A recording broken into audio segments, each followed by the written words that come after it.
All right, and welcome to the podcast, Appetite for Distortion. Today, I'm really excited to have this guest. Very unexpected that I was going to get Chris DeMakes. Since we're doing a Zoom, I've been told to just stop my preamble before I would get into the guest and set up the whole episode. If you see a guest, if you're watching a Zoom, let me introduce first Chris DeMakes from Less Than Jake. Hello, Brandon. How are you? I'm doing great. I'm pronouncing your last name properly, right? You pronounced it absolutely perfect. Yes. Okay. You dumbed it down and made it simple. You didn't overcomplicate it. That's where it gets screwy. You never know. I'm sure. That's why I just go by Brando instead of Brandon Weisler. Yeah. Well, not everyone can have the name Tom Jones. It's. That's very true. That's very true.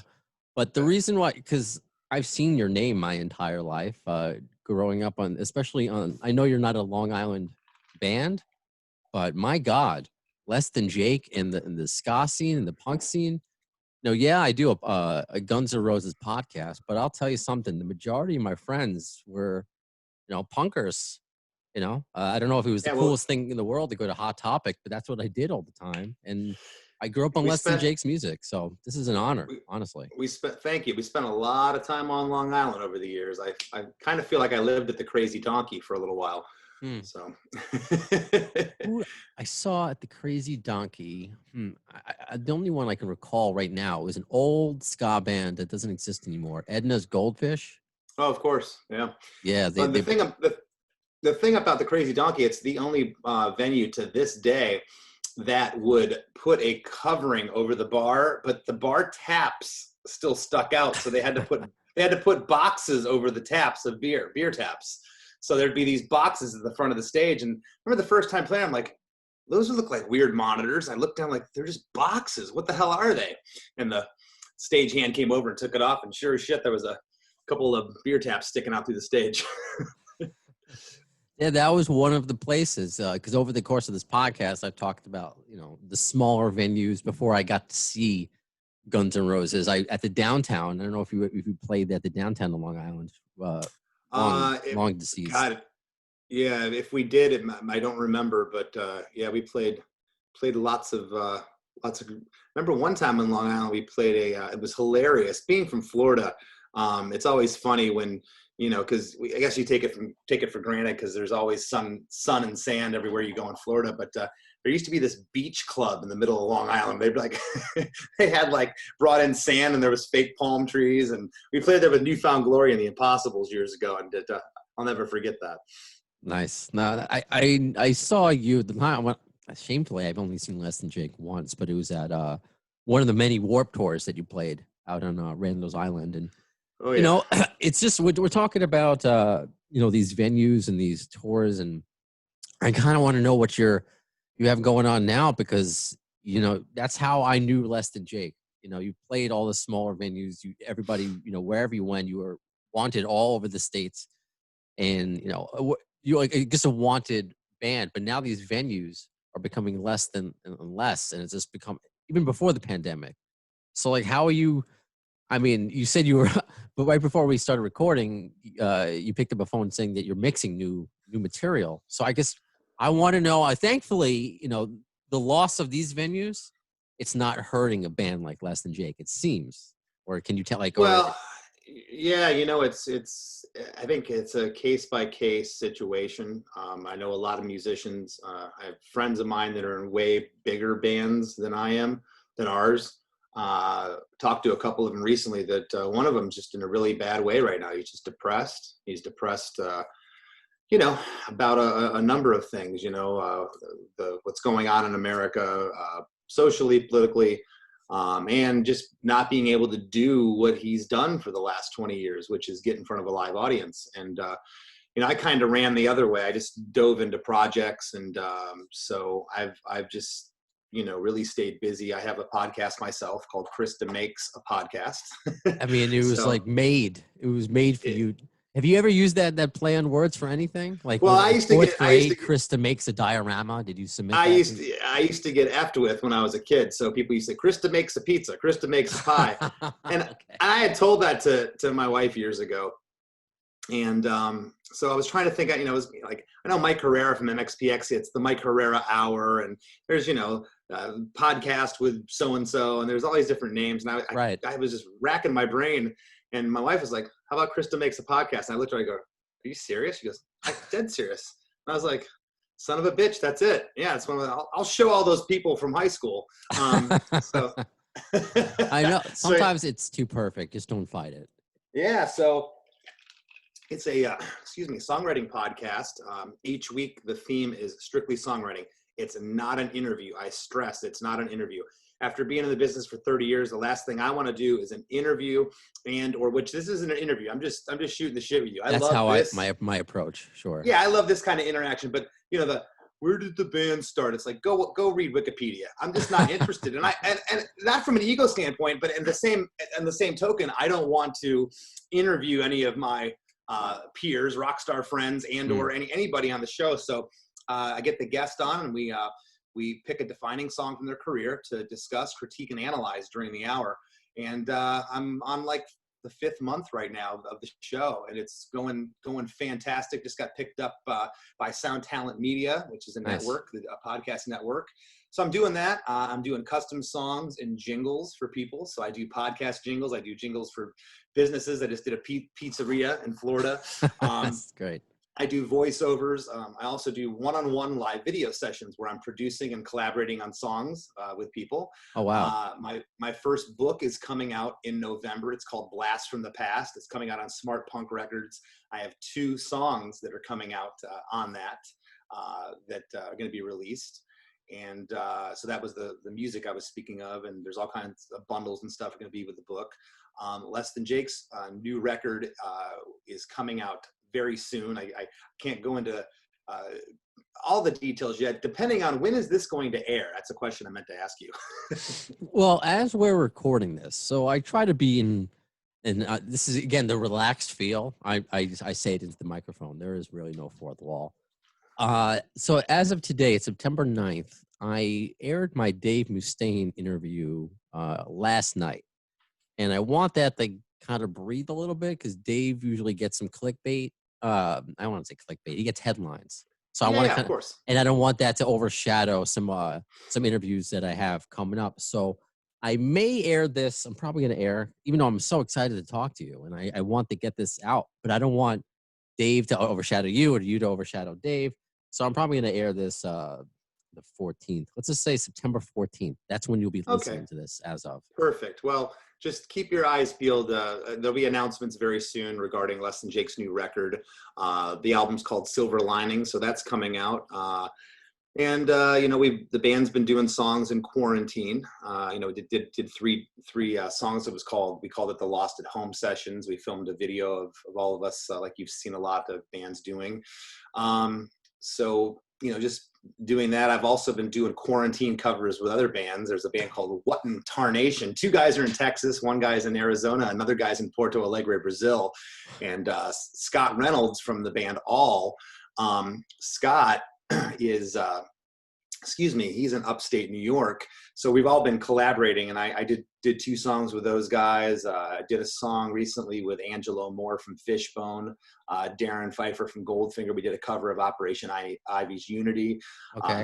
That's for charity. So I've just been, like I said, I kind of got long-winded here, but I've just been running in the opposite direction of, okay, I can't go out on the road and play shows. Well, then I need to, you know, do something else. And these are projects that I've never really had a chance to dive head first into, because man, Less Than Jake, we never left the road, man. We're just road dogs. So we're still out there. There's bands in their 20s that don't tour as hard as we do. So and we've always prided ourselves on that. So as horrible as this whole thing has been to a lot of people, you know, I just took the proverbial lemons and made lemonade out of it, or whatever the saying is.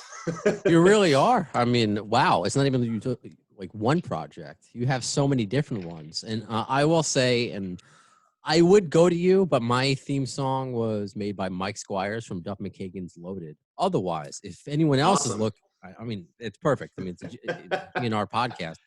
But I went to your YouTube channel, and I love right on there, the main page, you do all the different styles of music that you can do in your Right. crisp way. And it's just like, wow. I'm like, this is awesome. I would love to. You said you did a pizzeria. That would make me want to get that pizza to hear that jingle. Yeah. Well, we're also, and I I forgot to tell you, my producer of the podcast and my manager, his name is Chris Fafalios. Chris is the bass player for a band called Punchline out of Pittsburgh, Pennsylvania.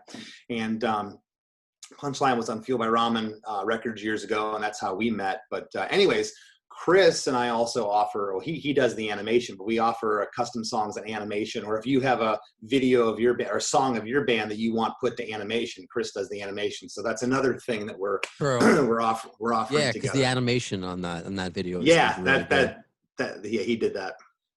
Who have you had on the show, on your podcast? Because again, this is I'm excited to talk about this genre of music. Yeah, GNR all day, every day. But I whatever opportunity I can to use the 6 degrees of GNR Bacon, Kevin Bacon, to go into the other genres of music. Well, I'm missing you. You drop off? I think you may have dropped off. You're coming in again. So I'm wondering, are you saying hello again? We'll see. I may have to stall until you came back. Now I see your face is back. Now you're coming in a third time. Am I going to see 3 of you now? Now I see 3 of you. I've been using Zoom now for quite some time. I never had what just came up. Did you ever have a prompt that it's one of those things that wants to make sure you're not a robot, and then the thing will come up and say, please check off the bicycles? Oh, no, I haven't had that yet. That's what just happened. And I love how there's 2 of you right now. There's only one voice, so the audio is great. The video would just be hilarious, and maybe we can do a multiplicity remake. I don't know. And it says there's 3 participants. I'm gonna see if I can kick. I'm not gonna kiss you. I'm gonna see if I can kick one of you out. Please don't do that. I just had garlic. So no, that's okay. So I'm gonna mute. I'm gonna stop one of them. And I love this. Is the show. This is part of the show. It is, and that was the straight. Like, all right, okay. Yeah. All right. So I got one. We were just talking. We were just talking mid-sentence, and all of a sudden you went away, and the thing came up and said, please, are you a robot? And he says, no. You click the box, and then it'll say pick the sidewalks or pick the street lights, and I clicked the street lights, and then you came back. I don't know. I guess Zoom was you were so robotic in your talking. I don't know. That's weird. You'd think I was on the night frame. That was fun. Perfect. Yeah. So there you go. That segues back into what I was saying. So I love the opportunities to go into the other genres of music that I really love. So who else have you had on your show that I can get excited about to listen to your podcast? Wow. Well, I had this past week, I had Rick Nielsen, a guitar player from Cheap Trick. Oh, come on. My God. Yeah. He needs to be on my podcast. Jesus. Yeah, when I heard you had D. Snyder, and I know D, I just don't have a contact for him. So I might have to butter you up after the show. I really would love to get D on my show. And of course, Dave Mustaine would be a dream at some point. But yeah, I've had Bill Stevenson from Descendants on. Bill was great. I had Matt Skiba 2 weeks ago. Oh man, I've tried to get him on as well. What happened? Yeah. Yeah, somehow. All right, well, we're gonna have to trade connections here. Okay. We'll talk after. I'll trade you one Matt Skiba for one D. Snyder. I love it. That's funny. So yeah, I had Ryan Key from Yellow Card. Okay. Next week, which it'll already be out when this airs, I have Brian Baker from Bad Religion. Brian's on the show. And I just had Greg Graffin on from and he's another one I want. And I know Greg. I just haven't hit him up yet.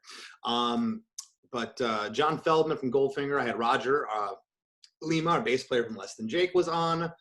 Jarrett Reddick from Bowling for Soup. Angela Moore from Fishbone. Jen Razavi from the Bomb Pops. Okay. Yeah, I think last week was my 15th episode, so I'm now entering into the almost the 5th month. You know what's funny, Chris?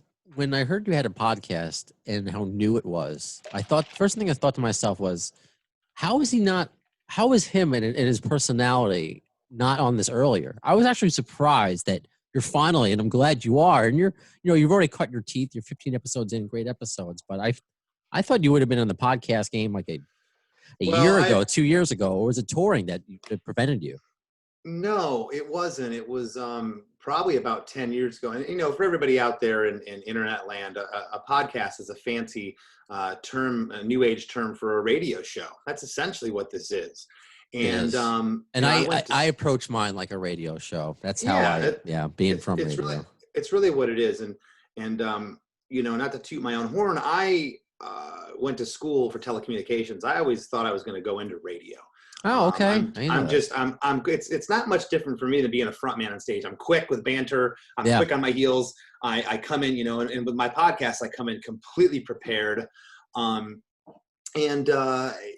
People had suggested over the years, you should do a podcast. And my thing was, and I was completely two things.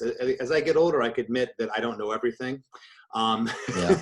I don't know a lot of things. And I didn't realize what the podcast could do for me, not just on a promotional level, but on a spiritual level. It's been unreal. And the feedback I've gotten back from the fans, if you get a chance, watch the episode I did, or listen to the episode I did with Bill Stevenson. It was a Father's Day episode. And he talks about his tumultuous relationship with his father, to where, grab a box of Kleenex. It's heavy. And I had grown men and women writing me saying I had to go to the bathroom. I had to leave my cubicle at work and go to the bathroom to cry when I listened to this. So it's touching people on an emotional level. But getting back to your question, a lot of folks have asked, what do a podcast? And my response was always, everyone's doing a podcast. And there was such a glut, and there still is, of just really shitty podcasts. Mm-hmm. It's just bad stuff you got to wade through. And I don't really listen to too many podcasts for that very reason. It's got to be something, that has some substance. I kind of like a theme.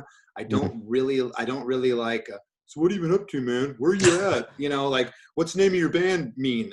That's, again, an interview. And my producer of the show, Chris, who I mentioned a moment ago, he had brought up, look, you're doing these custom songs, you're doing these live video sessions. A great way to promote that would be through a podcast. And I think I said to him, no, everyone's done, everyone does a podcast. But he said, yeah, but they're not you. Right. And when he said that to me, it resonated on a couple levels, not from an egotistical standpoint, but it resonated like, well, I do know a lot of people. I could probably get some decent guests. And he suggested, we got to have a theme here. And since you're doing these custom songs, the theme should be songwriting. You should break down. And of course, 2 months after I started mine, Jim Adkins from Jimmy Eat World started a songwriting podcast. But his is different. Okay. I didn't even know he had one, to be honest with you. He has a video one, no, but Jim's is different. It's about songwriting, but it's not a specific song. So we pick a specific. You guys have different personalities, Oh, yeah. Well, yeah, I'm definitely probably, I guess you would classify type A personality. Jim's a little more reserved. But yeah, I love Jim, and I'm not making reference of his show to be weird or anything. But oh, sure, no, I understand. I actually watched an episode of his podcast with Mark Hoppus. It was great. It was completely different than mine. But so we had a theme of it, and he brought this up, and it was like 5 o'clock on like a Friday, and the next morning I got up and I just went through my phone, and I just started blowing people up. Would you be on a podcast if I did it? Songwriting. And I probably hit up like, I don't know, maybe 30 or 40 guys that I know. And the very next week, I recorded 12 episodes in 1 week. So I had 3 months of content. And from there, it's just kind of gotten to, as you know, the longer you go with your show, there's now people contacting you to want to be on your show. And that's what's starting, which is beautiful. That's starting to happen because I had to aggressively look for people. And that means that you're doing something that people like. And that's a good thing. Yeah, I'm with you on everything you just said. Understanding, I started out, my career is radio. And, I've done the FM thing where you're the idiot who talks between the Stones and Zeppelin for the 40th time. But be the fourth caller and we'll get you tickets for the next yeah, exactly. And there's a place that radio means a lot to me, and I still take part in that kind of radio. But when it was brought to my attention, how big, it was like right before podcasts really exploded. And a friend of mine, and I've told this story before to my listeners, but I just thought the idea of a podcast was silly. Everybody and their mother has a podcast. It's for people who couldn't make it. I don't want to cast a too wide of a net and say that everybody who's a podcast is somebody who couldn't make it on the radio, but there are people who do that, who just never made it, and this is just like their way of voicing Yeah. themselves. But I still look at it like it doesn't matter. It's the spiritual part of it, because while everything has been going on in quarantine, what's keeping me the most sane is the podcast and being able to, hear back from my listeners, to have opportunities to speak with people like you. But I needed to be convinced. I didn't want to do a podcast where like, hey, so what you do last night? I needed to have a theme. Yeah. So obviously Guns N' Roses became the theme for me. So I thought it was pretty cool when a mutual friend of ours suggested you. He's like, I don't know Chris's connection to Guns N' Roses. And I said, I don't care. The fact that he wants to come on a GNR podcast and talk Guns N' Roses, that's the connection. That's what this show is about. And again, I know you have a lot of listeners, and this is going to hopefully bleed over to what I'm doing, and we'll get someone that's like, you should get this artist, and someone that that I haven't thought of. And that's been a great thing. We started a Facebook group for my podcast, Chris DeMakes Podcast Facebook group. And we got almost 2,000 members now, and just the interaction in there. And there's just all the time, someone's like, what if you did this? I'm like, geez, I never would have thought of that. It's so I'm all about being receptive and listening. But as far as Guns N' Roses, let's talk. Like, let's do it. I mean, when was the I guess growing up, because again, you went the avenue, you went a different, you're not, Less Than Jake is not a grungy, dirty hard rock band, but still there are influences. There are plenty of, pop punk covers of GNR that I've heard, and that AFI does a really cool version of My Michelle. So I guess when did you first discover them? Well, that's what I like on this podcast, different age groups. When did they discover GNR? Discover post-Chinese democracy. How early did you discover them? If I would have lived in LA, I would have discovered them in 86, 85, 86, because I would have had my ear on the ground. But again, this is Florida in the 80s. It was pre-internet. So right. I didn't hear about them until the first record came out. But they hadn't blown up on MTV yet. They were opening the Girls tour for Motley Crue.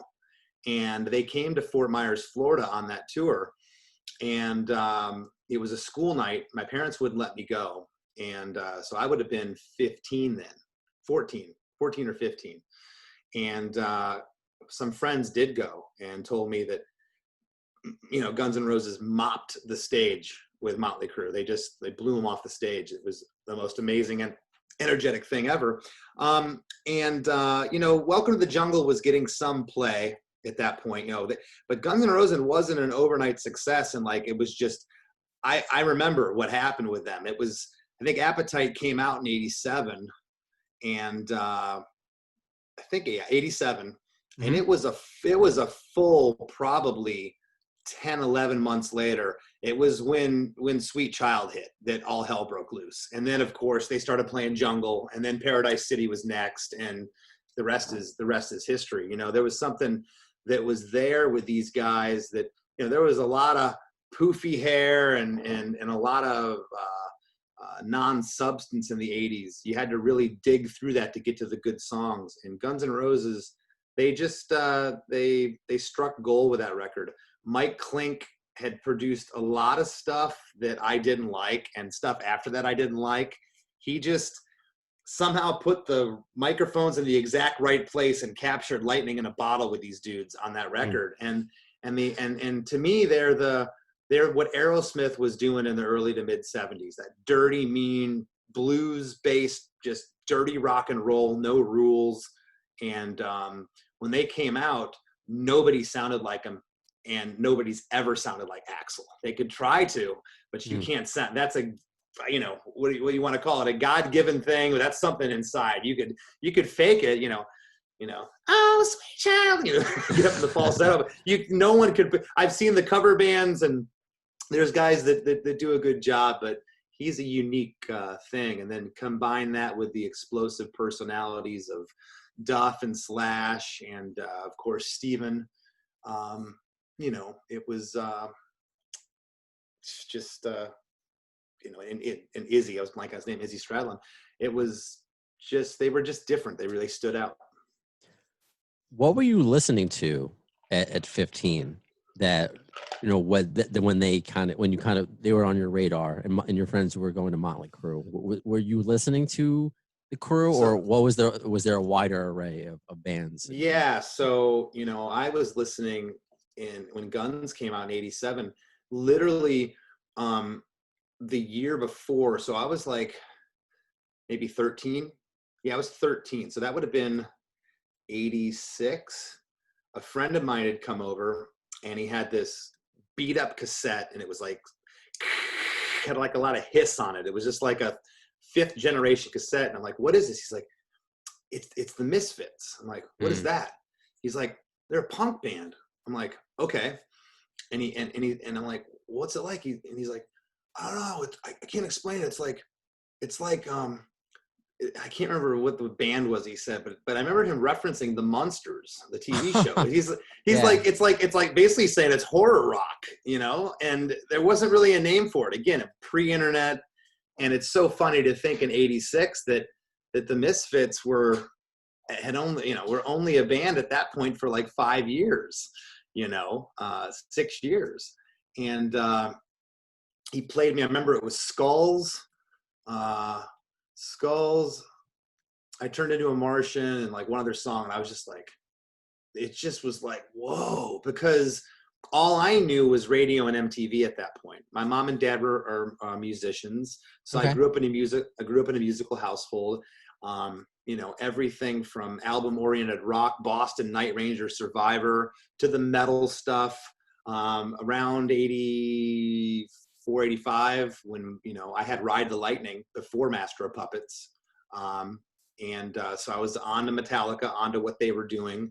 And then, you know, that whole thing, that thrash thing, was very close to punk rock and hardcore, at least in those days, especially in the New York, Jersey area. You know, there was bands like Anthrax, who were considered metal, that were playing shows with Agnostic Front, who were considered hardcore. So yeah. I really liked aggressive, fast music. And so then from there, you know, so to answer your initial question, again, I was listening to everything from the Misfits to Night Ranger to Motley Crue to 70s Neil Diamond. I mean, I listened to Sure. it all, and it just depended. Like if we were driving on a Sunday somewhere, the family, and my dad was playing Neil Diamond, I'd be like, cool, you know. And then like later in the day, I'd have him pop in Slayer, you know, and he'd pop it in. And I don't think he really liked Slayer necessarily, but mom and dad just knew music, and there was no rules. They didn't care that, like, oh, they're singing about the devil. It's like, whatever, you know, like it's just music, you know. They So got it. there was no rules. That's cool. And especially talking about the Misfits, because obviously Duff McKagan and GNR do a great cover of Attitude. And, you know, I just turned 37, and it was before the internet, before, no, it was before, I don't want to say before the internet. It was before like LimeWire and Kazaa. That's when I really discovered the Misfits.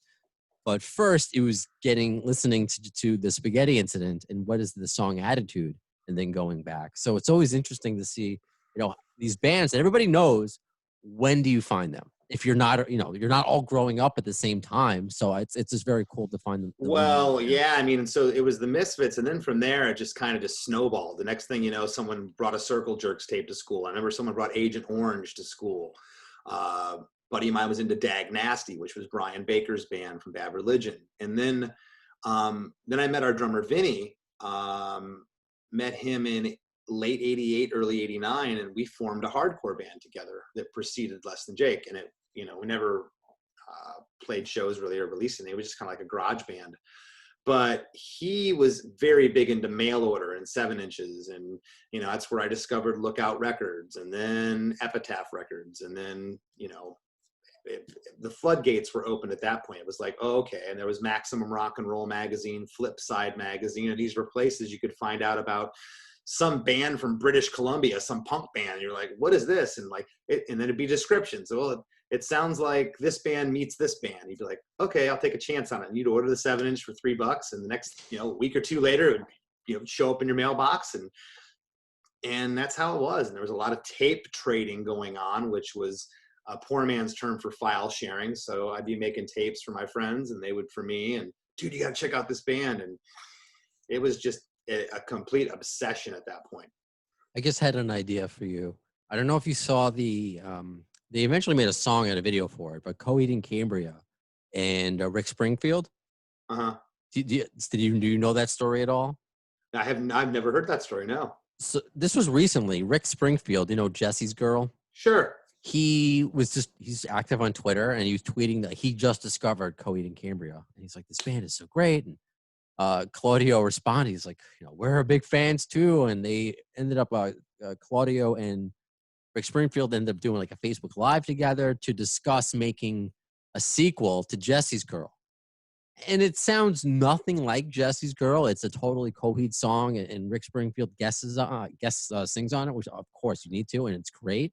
Yeah. If you did that with Neil Diamond, you know, like it's there. I don't know. With your creativity, you know, to make a sequel this week. Okay. Ed? Yeah, no, that's a great idea. I mean, Neil wouldn't be a bad idea. I don't know if he'd come out of retirement for Chris DeMakes, but I would like to do that with Dee Snider. I would love to do something with Dee, a collaboration. I think that would be really, really cool. Well, just to show you that I'm not cooler than you, that I have like a phone Rolodex of people. Although I have Keith Sweat's phone number because nice. I work on his radio show. That's why. But Perfect. with Dee, all I did was email his main website. That's all I did, and you know, because I didn't have a direct contact, and sometimes I don't like asking my radio friends to, you know, sometimes I ask them for favors, sometimes I don't, and they looked into, you know, my past guests and they liked what it was about. So I mean, now I know who the contact is, but at the time I was just, you know, appetite for distortion. That's kind of what I've been doing, kind of winging it. Well, I mean, you're doing a good job. I mean, that's pretty amazing. With all the music that you're into, I guess have to ask, has Less Than Jake or you yourself ever covered GNR or a Slayer or a Metallica? Is that something that? Oh yeah, we have a Slayer 7-inch that came out years ago. We did 2 Slayer songs. We also did a split 7-inch with Megadeth when we were both on Capitol in the 90s. Oh, we had our song All My Best Friends Are Metalheads on side A, and on side B Megadeth had a song. So we've crossed over into that before. You know, as far as Guns N' Roses, no. And the real reason why is there's certain songs that you can punk up. And that's really the reason, like, you know, I probably would have been in more of maybe, I don't know, closer to hard rock or a hair metal band when I started this whole thing. But I could never play guitar like Slash or a lot of those guys, you know? So I was like, ooh, I can play 3 chords and really fast and I can play it pretty good. Okay, I'll go that route. And so just to be honest with you, so like covering a Guns N' Roses song, I never wanted, and I heard, you know, and ska bands are embarrassing when it comes to like covers. Like I've heard every one and it's just like vomit, you know. It's like, oh, they're not going to do the solo in Sweet Child. Let me guess, it's going to be a fucking horrific horn solo. Here it comes, you know. And you can't run to the toilet fast enough, you know. So I never wanted to butcher a GNR song like that. Yeah. All right, I think the listeners will appreciate that. Sorry to be so harsh, but you know that was probably one of the reasons a band like GNR. Not to mention, you know, they're kind of untouchable in a cover. Again, it's kind of like covering Queen, man. You can't be Freddie Mercury. You can't be Axl. You know, you can get away with covering a Bon Jovi song. You can get away with covering a Motley song maybe, but Guns N' Roses and Queen, I don't know. Those are 2 bands that and there's a number of others, but that come to mind that I wouldn't try to touch, you know. I like that answer. I really do. That's awesome. Normally I would ask, like, what else are you working on? You know, what can you tell us about? But you told us so much. I guess is the main site to go to your like Twitter, Less Than Chris? So if you'd like to go to chrisdemakes.com, and that's CHRISDEMAKES.com, that'll redirect you to my YouTube page where they has all my videos, has all my podcasts, all my collaborations, everything's right there. You can write me directly at chrisdemakes@gmail.com. And this is for anything if you'd like me to be on your podcast. If you'd like to do one-on-one video collaborations, have me help produce a song. If you'd like a custom song, anything else I talked about today, that'd be great. On Instagram, I'm Less Than Chris D. because someone stole Less Than Chris and they wouldn't give it back to me. Twitter, I'm Less Than Chris, and on Facebook, it's Chris DeMakes Official. And lastly, again, I'll talk about the podcast group. If you could join, it's free to join. It's Chris DeMakes a Podcast Facebook group. Awesome. And you've had great guests on so far. So I'm looking to see who else is in your Rolodex, or who else you already have in the can. And I would be remiss. I wouldn't be being myself if I didn't say like something in my head that's I know is stupid and just get it out. It's like with Dave Mustaine. It was my second time on with him, and I didn't think I would speak to him because the first time I got nervous and I got stuck on the word idolize when I was going to talk about Slash, because, you know, I was trying to think of like, you have a healthy competition or something. Yeah. And since he's very religious, he gets like offended by the word idolize. And he wasn't, and once I explained to him that I was nervous and I was just stuck on the word, it was fine, that interview. And I made up for it, the last one. Although he asked if I got laid on my birthday, which was really, I tried to like skate past that question. I don't know if I've ever gotten laid on my birthday, to be honest with you. No, that's another podcast subject matter, I guess. But again, this is just my stupid brain. I've made this terrible joke on Twitter before. What's less than Jake and better than Ezra? There's no answer to it. There's no answer to it. It was just more of like a play on words. See, it wasn't worth saying. But it's funny you say that, because the first time I heard that, it was I'll tell you when it was. It was in 1994. I was working at a pizza shop in Gainesville, Florida, and the Pepsi distributor walks in, and he goes, "Hey, man," because Joey, my buddy at the pizza shop, had told him that I had a band, and he's like, "What does that mean? Less than Jake," you know? And it's just the Pepsi guy, you know? And the Pepsi guy at that point was probably only late 20s, early 30s, but to me, he was like, "Shut up, old man." But he comes in one day, he's got the Pepsi, he's wheeling in on a dolly, and he's like, "Hey, man, so is Less Than Jake better than Ezra?" I was like, So I thought it was original. I thought So unfortunately, I've heard that a lot over the years, and it just it kills me, because I know where you're coming from. Like, it should be really great, but like it's not. The Pepsi guy screwed me 25 years ago about that. I just think it's so. I thought that was. This is what it goes to show you that human beings are. We're not that special. None of us are that unique. No. When your thinking does exist, I thought that was so stupid that only my brain can think of it. Yeah. But no, other people were dumb enough to say that to you. So. Yeah, and you know, if it was anybody else, I probably would have laughed. No, but you had this Pepsi guy was a special kind of asshole. So yeah. You know what? And in all seriousness, I don't think I ever looked it up. If you can tell me if there's a short story of what less than Jake means. I know I'm sure you've been asked that a million times, but I don't know. Yeah, it's just our drummer's parents had a bulldog, and we were less than the dog. You know, like we'd try to be practicing in the back room, and our drummer's mom would knock on the door. "Hey, you know, Jake is whining. You know, the bass is hurting his ears." So okay, so we'd stop practicing. So we were less than the dog, less than Jake. Oh, beautiful. Yeah. See, I one of the names I always say, like, why I did this podcast. Okay, GNR music. I think they're known enough by every demographic. But another thing I've said is the name. I think that the name Guns N' Roses is amazing. And another name I've always said is Less Than Jake. I think it's one of the best band names out there. Shame on me, because you guys tour all the time. And I always say every year, I'm like, "Oh, I'll catch them next year. Again, I've seen you, but I once isn't enough. So I can't wait until this is all over. I get to see you on the road. Are you going to be doing like solo stuff on the road too, or is everything going to be? You know, I do about, probably, I don't know, anywhere between 6 and 10 solo shows a year. It's me and acoustic guitar.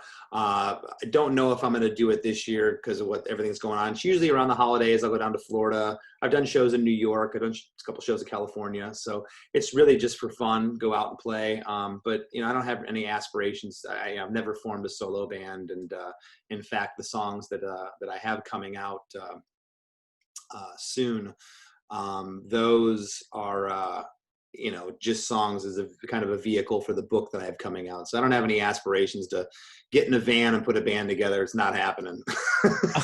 Right on.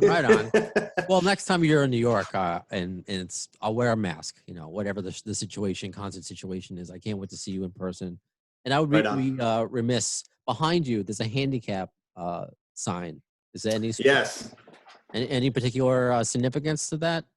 My friend, and I usually hide that because I don't want to offend anybody. Oh But no! Look, if you see, yeah, oh, there you go. It's I have a neurological condition, so I'm handicapped. That's okay. okay. Yeah. Well, no, it basically just it's the handicap. It's the guy holding a beer, and it says Oh, reserved for Chris DeMakes. My friend made it for my 30th birthday. okay. So it wasn't really making fun of handicap people. It was basically saying that I'm old and decrepit. I So no worries. Mine, yeah. and I am handicapped. It has has hair similar to yours, so spiky hair, and he's throwing up the metal horns. So Right on, man. Right on. myself. Chris, this was an absolute pleasure. I thought it was funny when you said in the email that you'd be honored to do this podcast. No, honors all on this end. You know, grew up listening to Less Than Jake and your music and your lyrics, getting to talk to you, not just about your career but about Guns N' Roses. It's just been super cool. So just thank you so much, and I'm sure we'll be doing something again. Absolutely. Thanks a lot, Brandon. Have a great day, buddy. You too. Yay. All right, cool. So I stopped the recording. No, I didn't.